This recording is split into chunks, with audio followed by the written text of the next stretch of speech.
Bonjour à toutes et à tous. Chaque période de l'histoire a ses ou son produit. Depuis plusieurs années, ce sont les stimulants qui ont le vent en poupe, et particulièrement la substance dont on va vous parler aujourd'hui, la cocaïne. C'est la deuxième drogue consommée le plus en France après le cannabis. La cocaïne, ou chlorhydrate de cocaïne, est extrait d'une plante, la coca, qui a un nom latin que je vous mettrai aussi en description. Un peu compliqué. La coca est une plante originaire d'Amérique du Sud qui joue un rôle très important dans la société andine. En plus de ses vertus médicinales, stimulant, anesthésiant, coupe-faim, celle qu'on connaît, elle est utilisée comme lien social et dans les rites religieux traditionnels. Son utilisation se fait par mastication. Elle est encore utilisée actuellement pour ces raisons-là.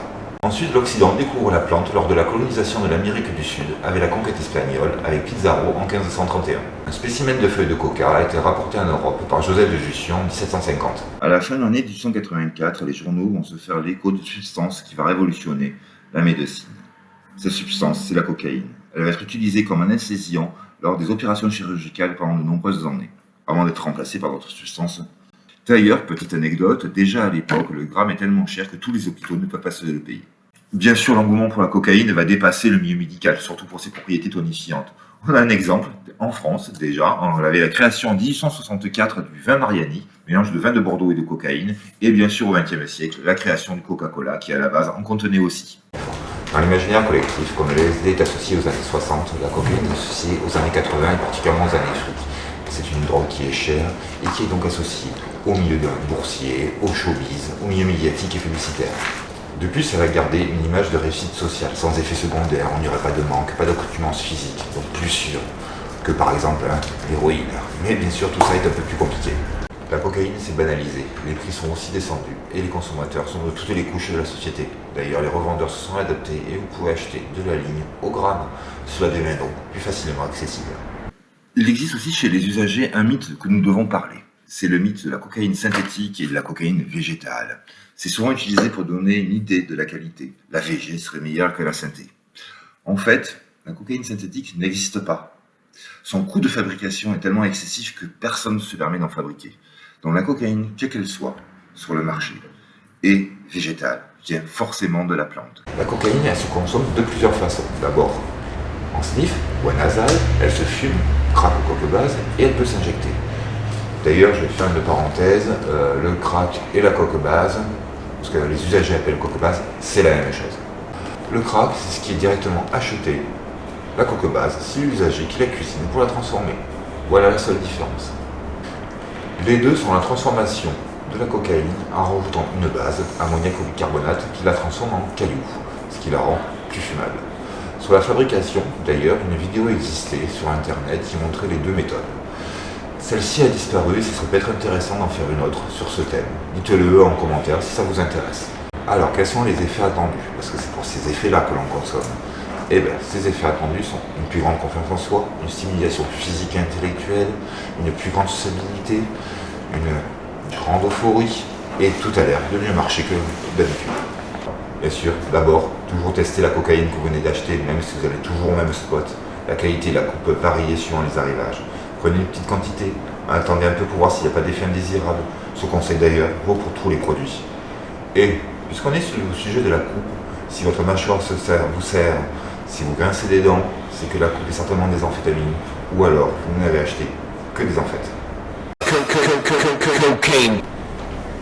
Pour le sniff, c'est une paille, un sniff, on oublie les billets. La paille ne se prête pas, il y a un usage unique. La meilleure analogie, c'est le mouchoir. Après vous êtes mouché, vous ne le partagez pas. Ou si quelqu'un s'est mouché dedans, vous n'allez pas l'utiliser. Et bien en fait, pour la paille, c'est pareil. Pour l'injection, une seringue, un shoot. L'aiguille s'émousse déjà dès la première utilisation. Et bien sûr, pas de partage pour éviter toutes les transmissions, telles que le VIH ou l'hépatite C. Le petit matériel, comme les cups, l'eau et tout ça, ne se partage pas non plus. Évidemment pour les mêmes raisons.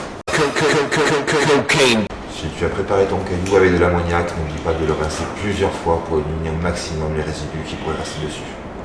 Ce sont les deux méthodes qui existent pour préparer le caillou.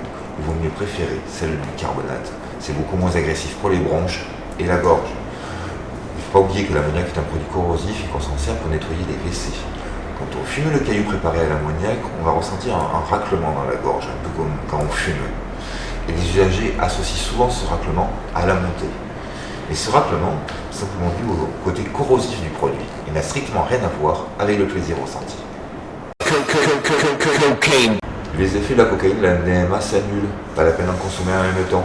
Vous ne ressentirez rien. Et bien sûr, pas la peine d'augmenter les doses. On ne ferait qu'augmenter les risques cardiaques et l'hyperthermie. Faites bien attention à l'alcool. La cocaïne masque les effets de l'alcool. Justement, c'est souvent une des raisons aussi de sa consommation. Mais le corps, lui, continue à encaisser. La cocaïne accélère le rythme cardiaque. Il y a donc un risque, sous l'effet d'un trop gros dosage, de faire une OD qui se manifeste par une crise cardiaque. Ton cœur bat trop vite, ton cœur bat trop fort, tu es mort. Chaque produit a sa descente. Donc la cocaïne a aussi sa descente. Sentiments dépressifs et parfois paranoïaques, fatigue et frissons. Tout cela évidemment sur le point fort, suivant la durée de la session, la quantité prise. Cela passe, c'est un peu en gros le principe de la gueule de bois. Si tu fumes, que chacun sa bouteille, évite de la faire tourner et de fumer par le même embout.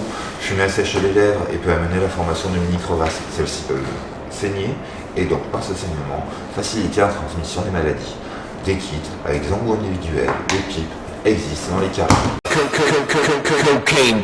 Sachant que plus les prises sont proches entre elles, moins les effets seront ressentis, augmentant le niveau de frustration.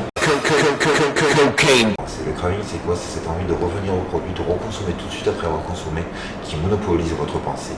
Cette envie est très prenante, elle peut même devenir obsessionnelle sur la quantité que vous avez prise ou la longueur de votre session. Cette envie peut amener à consommer de façon très rapide et sans pause entre les prises. Cela amène d'autant plus vite donc à l'OD. Et en plus, il y a un effet plafond avec la cocaïne. Quand vous avez saturé vos récepteurs du cerveau, on peut en prendre autant que l'on veut, on ne ressentira plus rien. Par contre, le corps et le cœur, lui, continuent à encaisser, et le risque cardiaque, lui, il augmente. Cette envie irrépressible va au fur et à mesure diminuer dans le temps.